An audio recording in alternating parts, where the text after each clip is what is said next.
Hola, bienvenidos a Academia Internet. En el presente video vamos a resolver la parte de español de la guía interactiva para Comipems. La siguiente pregunta dice así: ¿qué oración parafrasea al siguiente texto? El agua es un elemento primordial para la vida de las plantas, los animales y el hombre. Y bueno, tú te preguntas, ¿qué es eso de parafrasear? ¿Qué es el parafraseo? El parafraseo no es otra cosa que decir con palabras propias el contenido de un texto. Por supuesto, para hacerlo más entendible. Esa es la idea. Por lo tanto, es como decir lo mismo, pero con nuestras palabras, sin quitarle la idea. Esto quiere decir sin agregarle ni quitarle nada. Por ejemplo, me están hablando aquí de plantas, animales y el hombre. Ajá. Tú puedes reemplazar estos elementos y puedes decir seres vivos. ¿Es lo mismo? Por supuesto que sí. No se trata de acortar, porque alguien podría decir, por ejemplo, plantas y animales. No, acá me están hablando de plantas, animales y hombres, seres vivos. Y si me dicen que el agua es un elemento primordial, ¿qué significa primordial? Que es de primer orden. O sea, demasiado importante. Puedes poner muy importante. Y ya lo has parafraseado. Veamos las alternativas. La primera me dice el agua y los animales necesitan el agua para vivir. ¿Cómo va a ser el agua? Necesita el agua para vivir. Bueno, ahí está mal, pero más que por eso, porque ya es un error de construcción, aquí el error es que me dicen que los animales necesitan el agua para vivir. Eso sí lo dice este texto, pero al decir animales no está contando las plantas. Entonces ahí está mal parafraseado, porque le está quitando algo. ¿Sí? Mal, horrible. La siguiente, el agua es muy preciada, bueno. Por sus propiedades, no. Esto que está aquí encierra una idea diferente. No me está hablando aquí de las propiedades del agua. Me está hablando de que es un elemento primordial, o sea que es demasiado importante para los seres vivos. No es un buen parafraseo, me está cambiando la idea. La tercera, letra C, dice los seres vivos, bien, los seres vivos requieren de cuidados e hidratación. Esta parte nunca me habla de cuidados. No dice que los seres vivos requieren de cuidados. Esto no es la idea del texto. Hidratación dice. Con eso de requiere de cuidados se anula completamente. La D es la respuesta. ¿Por qué? Porque me dicen que el agua es muy importante para los seres vivos. Eso es lo que me quería decir esta oración, este texto.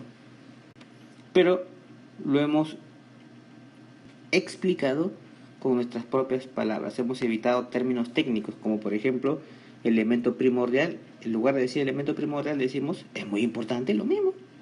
Y en lugar de escribir plantas, animales y hombres, decimos para los seres vivos. Seres vivos incluye por supuesto las plantas y los animales y al hombre. Listo, respuesta letra D. Eso es parafrasear. La siguiente pregunta dice así: completa la oración con el verbo en copretérito indicativo. Y bueno, aquí tengo la oración y tengo que completar. Si no sé, por supuesto, lo que es el copretérito indicativo, va a ser muy complicado que dé con la respuesta. Así es que vamos a hacer un repaso de lo que significa el verbo.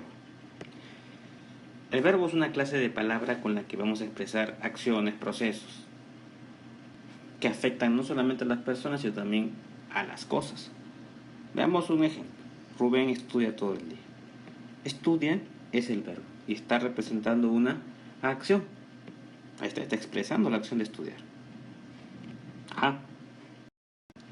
Ese análisis que hemos hecho es un análisis que se llama semántico, o sea, del significado. Sin embargo, al verbo lo podemos analizar también sintácticamente. Sintácticamente vendría a ser el núcleo del predicado. Aquí el predicado vendría a ser todo esto. Estudia todo el día. Rubén vendría a ser el sujeto. Estudia es el núcleo del predicado. Ese es el análisis sintáctico que no nos va a interesar mucho ahorita, ni tampoco el semántico. Hay otro análisis que tiene que ver con las variaciones del verbo, su estructura, que es el análisis morfológico. Y cuando nos referimos al análisis morfológico, nos damos cuenta que el verbo puede variar. más o menos como que en 5 niveles. Bueno, el semántico nos va a indicar la acción, el sintáctico es el núcleo del predicado, como habíamos dicho. Estos dos no nos van a interesar por el momento, nos va a interesar el análisis morfológico. Habíamos dicho que se le puede analizar en 5, como que en 5 dimensiones: tiempo, persona, aspecto, número y modo. Esas son las variaciones del verbo, que nos va a servir para entender lo que está aquí. A esto que está aquí le llamamos los accidentes gramaticales del verbo. Vamos a por ello. Analicemos al verbo morfológicamente. Hemos dicho que sufre variaciones en lo que se refiere al tiempo, modo, aspecto, persona y número. En lo que se refiere al tiempo, encontramos los 3 tiempos: pasado, presente y futuro. Y pues tiempo presente significa que la acción coincide en el momento que se habla. El pasado, la acción se realizó en un momento anterior y la acción se realizará en el futuro. Vamos a poner ejemplos. Pasado, yo canté una canción. Presente, canto una canción. Y futuro, cantaré una canción. En lo que se refiere al modo, tenemos 3: el indicativo, el subjuntivo, el imperativo. Esto es importante luego para entender lo que viene. Indicativo quiere decir que considera la acción como real, objetiva, cierta. Fíjate un ejemplo. Yo digo, ayer llovió. ¿Sí? Ahora, en modo subjuntivo, considera la acción como deseable o dudosa. Fíjate la diferencia importante. Ahora yo pongo, ojalá llueva café. O sea, como que esto no es seguro, ¿verdad? Porque yo estoy diciendo, ojalá llueva. A diferencia del primero, del indicativo, que llovió. ¿Sí? Llovió y listo. Contar que aquí yo digo, ojalá llueva. Ese es el subjuntivo. Diferencia importante con el indicativo. Y el imperativo expresa órdenes. Ama a tu prójimo. Eso es como una orden que te están dando. Diferente al indicativo y al subjuntivo. Importante. Ahora tenemos el aspecto. El aspecto, el perfectivo y el imperfectivo. El perfectivo indica la acción concluida.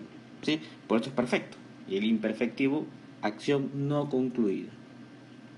Ejemplo, el profesor explicó. Ahí ya concluyó, ¿verdad? Si te dicen que explicó, puesto que ya concluyó lo que había explicado. Con tal que imperfectivo, ¿cómo lo puedo poner? Lo puedo escribir así. El profesor explicaba. Esto me está indicando una acción no concluida. Explicaba. Persona. Bueno, la primera persona, la segunda persona y la tercera persona. La primera persona es el hablante, es el que realiza la acción. Yo voy, la segunda persona, sí, el oyente es el que realiza la acción, tú vas, y la tercera persona, alguien distinto a la primera y a la segunda persona, es la que realiza la acción, él va. Y en cuanto al número, singular y plural, ¿verdad? Singular, bebe agua; plural, bebemos agua. Aquí la acción la realiza una sola persona o cosa, y aquí la acción la realizan muchas personas. Bien, ahora que hemos aprendido esto, recién podemos hablar de los tiempos verbales. Los tiempos verbales es la confluencia de estas categorías que hemos estudiado. Por ejemplo, modo indicativo y el aspecto perfectivo en el presente. ¿Sí? O el modo subjuntivo del aspecto imperfectivo en el futuro. Cuando relacionamos estos que están aquí, estas categorías, entonces tenemos los tiempos verbales. Vamos a verlo. Aquí ya tengo un cuadro completo. Fíjate que vamos a analizarlo de esta manera. Modo indicativo, ya sabemos lo que significa, ¿verdad? El modo subjuntivo y el modo imperativo. Dentro del modo indicativo podemos tener, hay dos aspectos, el perfectivo y el imperfectivo, y de acuerdo a los tiempos. Pasado, presente y futuro. Al pasado le vamos a llamar ahora pretérito. ¿Sí? Ya sabemos que el modo indicativo considera la acción como real o cierta. Y bien, tenemos los tiempos simples. Yo te recomiendo que te enfoques solamente en los tiempos simples y después veamos los tiempos compuestos. ¿Sí? Primero los tiempos simples, creo que son los más importantes, en los que siempre pregunto. En el presente, modo indicativo en el presente. Fíjate qué fácil es la conjugación. yo amo, yo temo, yo parto. Estos tres verbos me sirven como modelos para otros, para yo canto, yo escribo, yo estudio. Cuando yo conjugo en esa manera, entonces estoy en el indicativo del presente. Ahora, ¿cómo sería el pretérito imperfecto? O simplemente copretérito, o más conocido como copretérito. Amaba, temía, cantaba, enseñaba, dormía. Los verbos terminan en ia y en aba. Cuando terminan en ia, siempre se acentúa la i. Entonces es muy fácil de reconocer el copretérito o el pretérito imperfecto. Por supuesto que sí. ¿Por qué? Termina en ia o en aba. Ya sabíamos lo que era el aspecto imperfectivo, ¿verdad? Indica una acción no concluida. Por eso dicen amaba, temía, cantaba.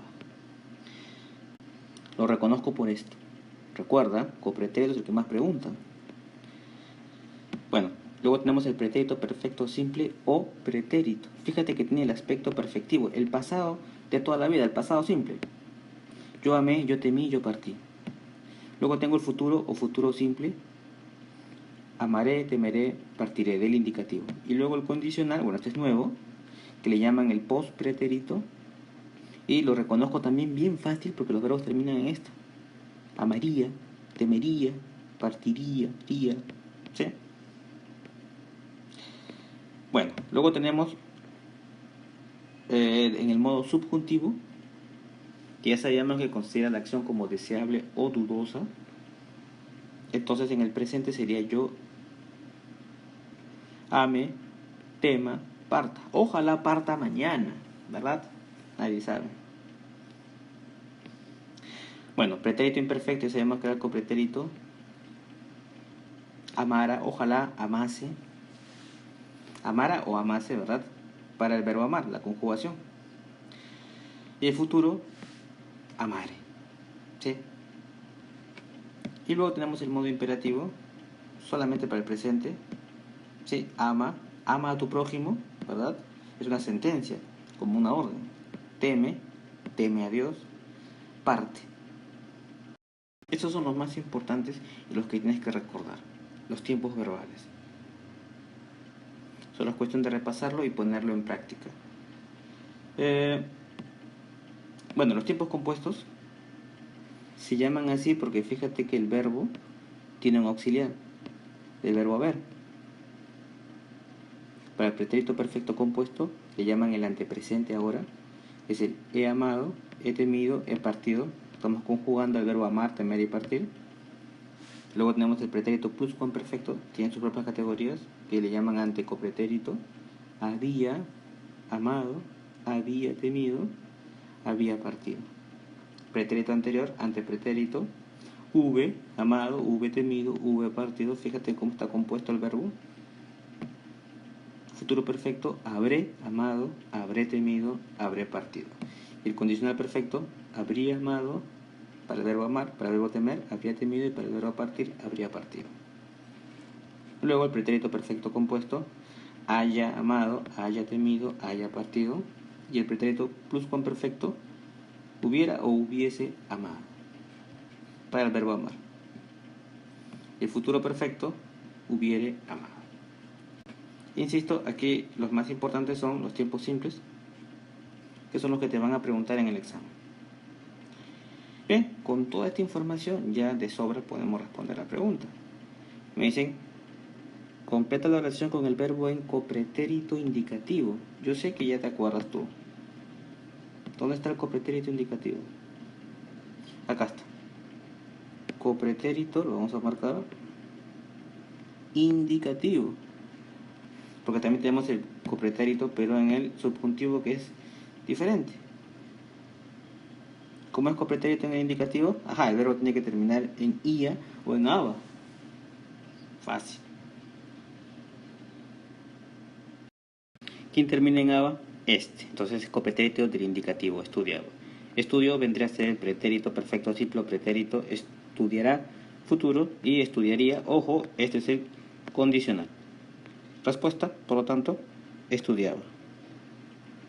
Ahí está, termina en aba. Copretérito del indicativo. Bien, La siguiente pregunta dice, completa el párrafo con los nexos correspondientes. Bien, nexos o conectores son aquellos que nos permiten estructurar lógicamente los textos. Fíjate que aquí tengo una serie de conectores. Precisamente estos conectores le dan una mayor cohesión y coherencia. Por ejemplo, fíjate, quiere aprobar su examen, pero no estudia. Ese pero es un conector adversativo, de oposición, ¿verdad? Esta idea como que es opuesta a la que está aquí. Por supuesto, como hemos dicho al principio, esto le da una estructura lógica a nuestro texto. Bien, vamos a completar entonces la información. Fíjate que todas empiezan con el conector aunque, que es adversativo. Este aún significa todavía.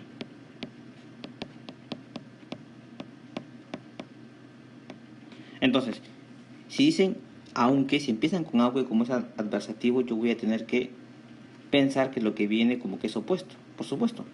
Aunque Juan tiene un fuerte dolor de cabeza, tiene que estudiar para su examen, por supuesto. Aunque, ¿verdad? A pesar de eso, tiene que estudiar para su examen. ¿Por qué? Porque es de causa-efecto. O sea, debido a que, ¿verdad? Luego de porque no podría ir, por ejemplo, sabemos que empezamos con aunque. Pero después de porque no podría ir un sin embargo. O sea, después de un causa-efecto, ¿cómo me van a poner otro nexo que es adversativo? No tiene sentido. Tendría que ser todavía. Porque todavía, o sea, porque aún le faltan 5 temas. Esta es la coherencia, ¿no? Aunque tiene un fuerte dolor de cabeza, tiene que estudiar para su examen porque aún le faltan 5 temas. Estudió hasta medianoche, a pesar, otro adversativo, ¿a pesar de qué? Que se sentía mal. Sin embargo, otro adversativo, no pudo pasar el examen. Y fíjate lo que sigue, aún puede presentar el extraordinario. O sea, esto como que es opuesto a esto, ¿no? Porque si te dicen que no pudo pasar el examen, pero te dan otra opción, dice puede presentar el extraordinario, entonces aquí debe haber otro adversativo. Pero, entonces fíjate la lógica de este párrafo, ¿no? Qué bonito. Dicen, estudió hasta medianoche. Esto que está aquí es lo opuesto. Por eso que va un adversativo, a pesar. ¿Sí? Pero esto que está aquí también es lo opuesto a ello, porque si tú estudias vas a aprobar. Sin embargo, te dicen que no pudo pasar el examen, por lo tanto, acaba otro adversativo.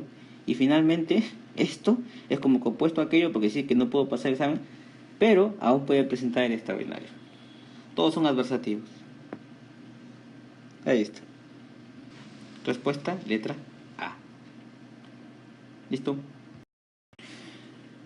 Veamos la siguiente pregunta. Dice así. Selecciona los párrafos que plantean el problema en el siguiente texto. Ojo, los párrafos que plantean el problema. El título del texto, cambios climáticos. Te recomiendo que pongas pausa y que leas los 5 párrafos que están numerados aquí, para luego dar la respuesta a esta pregunta. Nosotros sabemos que un texto está compuesto de párrafos. Se reconocen los párrafos porque hay un punto y aparte a este punto, entonces empieza el otro párrafo. Bueno, le pones un punto aparte y así. Y aquí está el punto final. Y por supuesto, en cada párrafo hay una idea. Hay una idea principal. Una idea es una oración. Y por supuesto, de acuerdo a lo que se quiera. Es decir, si tú quieres comunicar algo, si tú quieres plantear un problema, si tú quieres narrar solamente, son las clases de texto. Dentro de las clases de texto hay uno que se llama el expositivo, que es precisamente el del ejemplo. El expositivo lo que busca es desarrollar un tema en forma clara y objetiva, ya que su principal función es informar. Y la estructura de un texto expositivo es así. Descripción, quiere decir agrupación de ideas por asociación. Luego tenemos una causalidad, ¿sí? Razones por las que se produce esta sucesión de ideas. Después del planteamiento del problema y finalmente como con una conclusión. Estas ideas las encontramos aquí. Algunos párrafos pueden servirnos para mostrarnos una descripción, otros para mostrarnos el problema y otro para mostrarnos la conclusión. No necesariamente en este orden. A veces solamente se presenta la descripción, luego el planteamiento del problema y después la conclusión, o simplemente la causalidad. En fin, si nosotros sabemos esto, ya podemos buscar lo que nos están pidiendo. Como ya hemos leído el párrafo, va a ser fácil ubicar entonces el problema. Bien, aquí nos están hablando de los cambios climáticos. Fíjate que en el primer párrafo me dicen el clima es un promedio. Y bueno, me están definiendo lo que es el clima. Y me hablan sobre los distintos tipos climáticos y los factores de su localización. Eso, según lo que hemos puesto, es una descripción. Está agrupando ideas. El número 2, el párrafo número 2, sigue con lo mismo. Me habla de los factores y sus variaciones en el tiempo producen cambios y los numeran, dice que son 5. Pero en el párrafo número 3 nos habla de los efectos de estas fluctuaciones espaciales. Eso ya es un problema. Ahí está el problema. Luego en el número 4 también, porque me dicen que un cambio, precisamente en la emisión de radiaciones solares, puede modificar la distribución de energía y el equilibrio térmico, alterando así profundamente el clima planetario cuando se trata de procesos de larga duración. Entonces ha seguido el esquema del texto expositivo. Primero, en las dos primeras me ha descrito, luego me ha planteado el problema en las 3 y 4, los problemas de los cambios climáticos, y finalmente me da una conclusión. Por lo tanto, el conector de conclusión, como cambio climático, se entiende a una permuta del clima atribuido directa o indirectamente a la actividad humana que altera la composición de la atmósfera mundial y que se suma a la variabilidad natural del clima observada durante periodos comparables. El problema está aquí, ha planteado el problema, en el 3 y en el 4. En los demás solamente ha descrito y en el párrafo 5 ha establecido la conclusión. ¿Listo? Vamos a responder la siguiente pregunta. ¿El propósito de un texto informativo es? Bien, para responder tenemos que saber las diferentes clases de texto que ya habíamos hablado aquí sobre texto expositivo. Bueno, resulta que existen otras clases de texto, como por ejemplo el texto argumentativo, que expresa opiniones o las rebate para persuadir al lector. Su objetivo es eso, persuadir al lector, bien sea rechazando una idea o defendiéndola. ¿Ok? Entonces, argumentativo persuade al lector.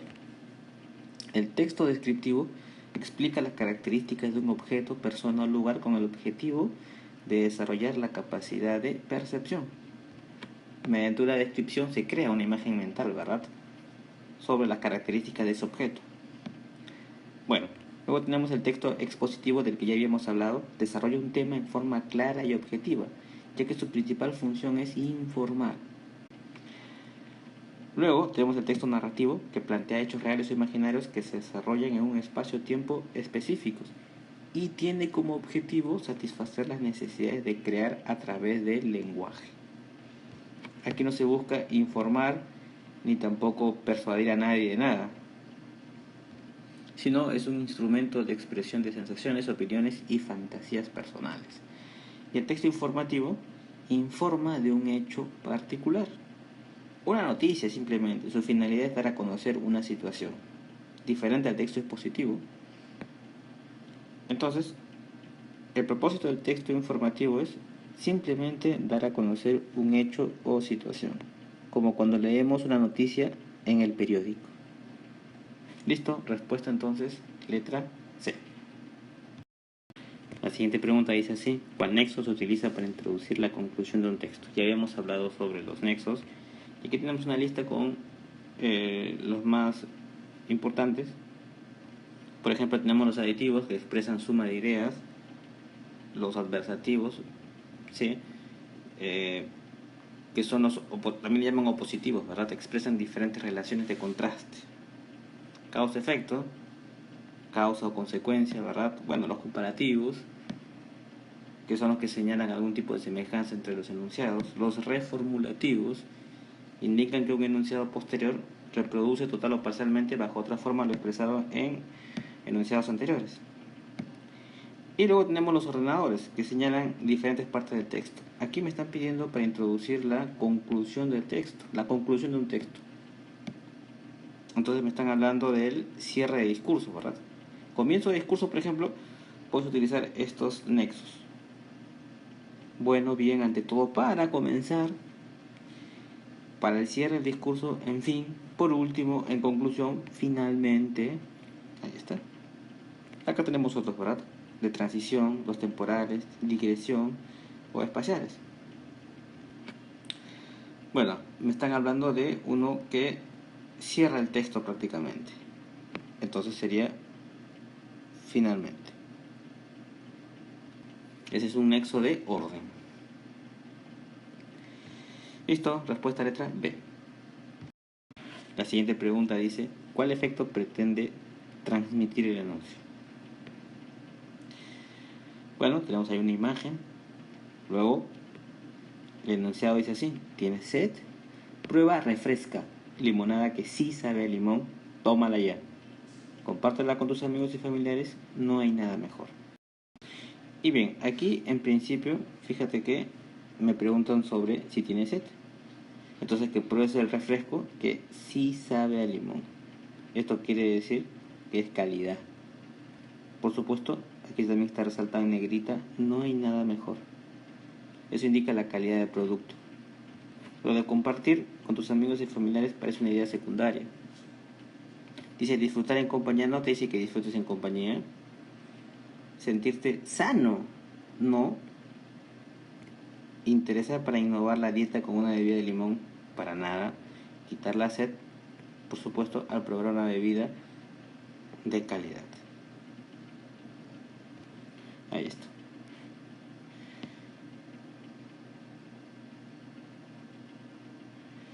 Listo, respuesta letra D. La siguiente pregunta dice así, ¿cuál expresión da orden jerárquico a las ideas del texto? Leamos el texto. A menos que nos engañemos, es difícil dejar de pensar que en México cada vez hay más pobreza, a pesar de que es un país con grandes riquezas naturales. La razón por la que esta situación se presenta es la mala distribución. Cada uno de nosotros debe buscar la manera de luchar por erradicar estos males que nos aquejan. Y bueno, aquí están planteando una serie de ideas que tiene como escenario que en México cada vez hay más pobreza. Dice aquí, a menos que, a pesar de que, y luego la razón por la que. Esto que está aquí como que nos da una idea de orden. Orden jerárquico, porque si me dicen la razón por la que esta situación se presenta es la mala distribución, ya que las otras ideas muestran contrastes. A pesar de que es un país con grandes riquezas naturales y pobreza, a menos que nos engañemos, me está diciendo la verdadera razón. Y sobre ella entonces establece una jerarquía.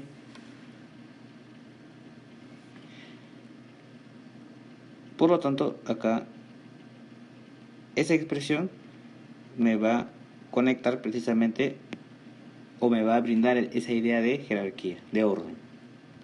Los otros son conectores adversativos. Ya vimos una lista de conectores. Listo, respuesta letra C. La siguiente pregunta dice así. Elige los adverbios que completan coherentemente el texto. Y bien, ¿qué es eso de adverbio? Adverbio quiere decir junto al verbo, adjunto al verbo o algo así. Eso quiere decir que tiene la función de modificar verbos. Pero no solamente verbos, el adverbio es un modificador por excelencia, también modifica adjetivos y también modifica adverbios.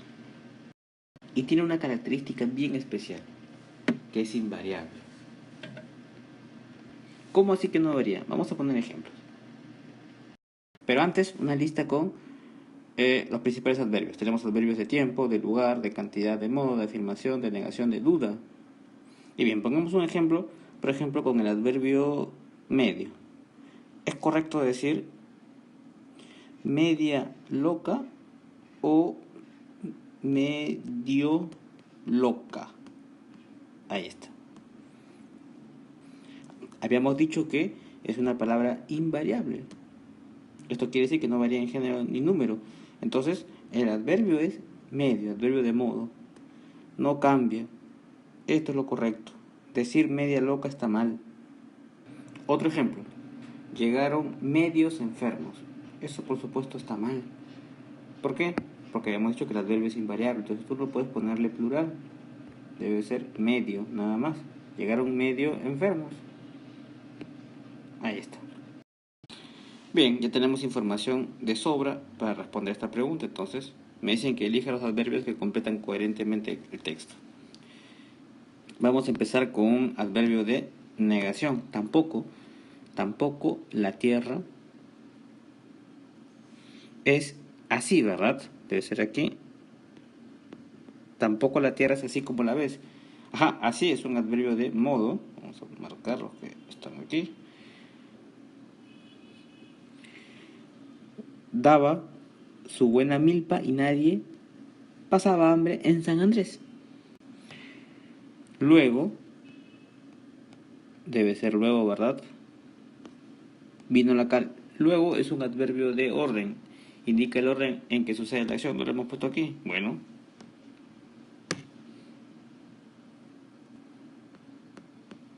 Ahí está.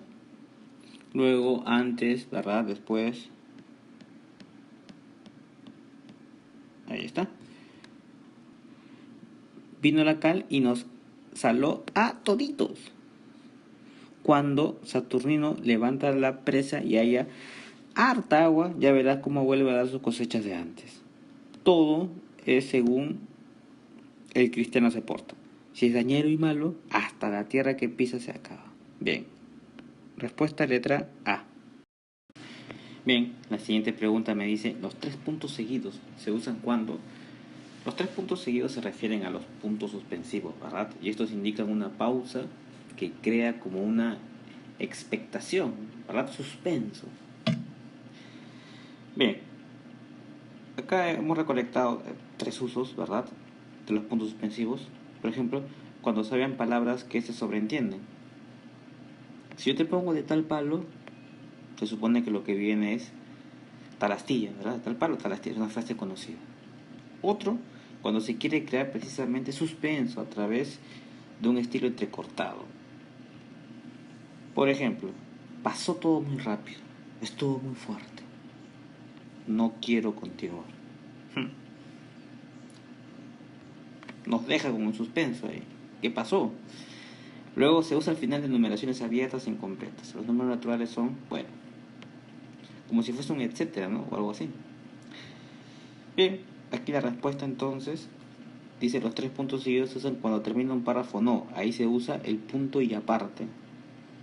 Si quiere iniciar otra idea, no. Podría ser punto y seguido. Si quiere crear suspenso, ahí está. Respuesta. Listo, respuesta letra C. La siguiente pregunta dice que expresan los conectores más tarde, después, en ese momento, al mismo tiempo. Nosotros teníamos una lista de conectores. Aquí está. Bueno, estos que están aquí se encuentran en la última lista. Por ejemplo, después. En verdad hay muchas maneras de escribir estos nexos. Son temporales, de tiempo. Más tarde, después, en ese momento, al mismo tiempo.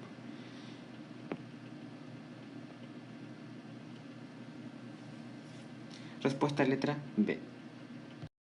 La siguiente pregunta dice, relaciona cada tipo de punto con su característica. Bueno, me están hablando del punto. Punto, signo de puntuación importantísimo. Representa una pausa larga en el habla y señala el fin de un enunciado. ¿Cuántas clases de punto hay? Pues hay 3. Tenemos el punto y seguido. Ponemos expresado un concepto y comenzamos otro sobre el mismo tema. Ojo con ese detalle. Desde el mismo punto de vista. Debemos separarlos por medio del punto seguido. O sea, comienzas otra idea, pero desde el mismo punto de vista, ¿verdad? Sobre el mismo tema. Punto y aparte cuando hemos expresado varios conceptos y deseamos abordar el tema desde otro aspecto. Debemos usar punto y aparte para separar los párrafos. Por ejemplo, aquí tengo un párrafo, otro párrafo, entonces uso punto y aparte. Luego el punto final, cuando se da por terminado el escrito, se pondrá punto final. Aquí. Fácil, por supuesto que sí. Entonces el punto y seguido, según la definición, va a separar enunciados relacionados entre sí. Aquí está. Comenzamos nosotros sobre el mismo tema desde el mismo punto de vista. Significa que están relacionados. Luego, el punto y aparte se usa cuando la idea anterior no se relaciona con la siguiente. Aquí está. Deseamos abordar el tema desde otro aspecto.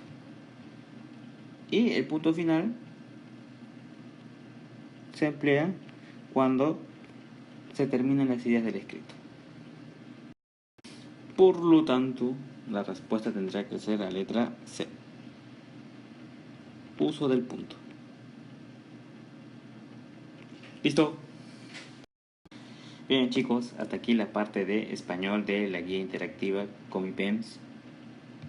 Si el video fue útil, suscríbete por supuesto, comparte, no te olvides de comentar y difundir en tus redes. Un saludo y sigan conectados a Academia Internet. Necesitan el agua para vivir. ¿Cómo va a ser el agua? Necesita el agua para vivir. Bueno, ahí está mal, pero más que por eso, porque ya es un error de construcción, aquí el error es que me dicen que los animales necesitan el agua para vivir. Eso sí lo dice este texto, pero al decir animales no está contando las plantas. Entonces ahí está mal parafraseado, porque le está quitando algo. ¿Sí? Mal, horrible. La siguiente, el agua es muy preciada, bueno. Por sus propiedades, no. Esto que está aquí encierra una idea diferente. No me está hablando aquí de las propiedades del agua. Me está hablando de que es un elemento primordial, o sea que es demasiado importante para los seres vivos. No, sin agregarle ni quitarle nada. Por ejemplo, me están hablando aquí de plantas, animales y el hombre. Ajá. Tú puedes reemplazar estos elementos y puedes decir seres vivos. ¿Es lo mismo? Por supuesto que sí. No se trata de acortar, porque alguien podría decir, por ejemplo, plantas y animales. No, acá me están hablando de plantas, animales y hombres, seres vivos. Y si me dicen que el agua es un elemento primordial, ¿qué significa primordial? Que es de primer orden. O sea, demasiado importante. Puedes poner muy importante. Y ya lo has parafraseado. Veamos las alternativas. La primera me dice el agua y los animales. No es un buen parafraseo, me está cambiando la idea. La tercera, letra C, dice los seres vivos. Bien, los seres vivos requieren de cuidados e hidratación. Esta parte nunca me habla de cuidados. No dice que los seres vivos requieren de cuidados. Esto no es la idea del texto. Hidratación dice. Con eso de requiere de cuidados se anula completamente. La D es la respuesta. ¿Por qué? Porque me dicen que el agua es muy importante para los seres vivos. Eso es lo que me quería decir esta oración, este texto. Pero lo hemos explicado con nuestras propias palabras. Hemos evitado términos técnicos, como por ejemplo, elemento primordial. En lugar de decir elemento primordial, decimos, es muy importante, lo mismo. Y en lugar de escribir plantas, animales y hombres, decimos para los seres vivos. Seres vivos incluye, por supuesto, las plantas y los animales y al hombre. Listo, respuesta letra D. Eso es parafrasear. La siguiente pregunta dice así. Completa la oración con el verbo en copretérito indicativo. Y bueno, aquí tengo la oración y tengo que completar. Si no sé, por supuesto, lo que es el copretérito indicativo, va a ser muy complicado que dé con la respuesta. Así es que vamos a hacer un repaso de lo que significa el verbo. El verbo es una clase de palabra con la que vamos a expresar. Hola, bienvenidos a Academia Internet. En el presente video vamos a resolver la parte de español de la guía interactiva para ComiPens. La siguiente pregunta dice así: ¿qué oración parafrasea al siguiente texto? El agua es un elemento primordial para la vida de las plantas, los animales y el hombre. Y bueno, tú te preguntas, ¿qué es eso de parafrasear? ¿Qué es el parafraseo? El parafraseo no es otra cosa que decir con palabras propias el contenido de un texto. Por supuesto, para hacerlo más entendible. Esa es la idea. Por lo tanto, es como decir lo mismo, pero con nuestras palabras, sin quitarle la idea. Esto quiere decir